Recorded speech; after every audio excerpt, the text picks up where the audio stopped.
If you thought my previous videos on the budgets of various Kentucky state government departments was dry, wait till you hear me talk about the personnel department. But like a lot of other departments, there is some low-hanging fruit. And also like other departments, the information is fairly opaque. The description is full of terms like disadvantaged and community and supports and coordinates. The total budget is about $119 million. About half of that is from the general fund, and the other half is from the restricted funds.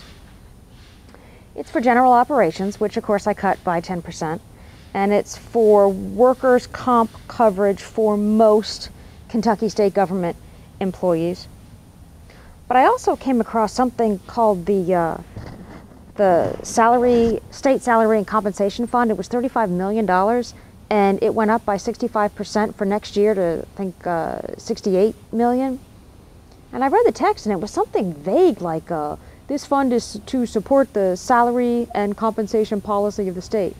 I just found that a little bit weird, because every time I go through a budget for a department, there's already a personnel line item in there, and in almost every single instance, it's the biggest line item in a department, and that doesn't include separate departments for health insurance and pensions.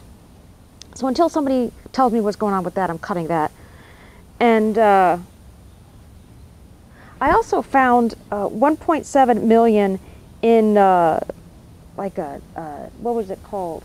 A state group health insurance fund, and it was a subsidy to help quasi-government employees. And normally I wouldn't care what that is, but I recently came across some pension abuse uncovered by the Bluegrass Institute via Mandy Connell's show, where what was going on is that people who were not state government employees were actually qualifying for a state pension.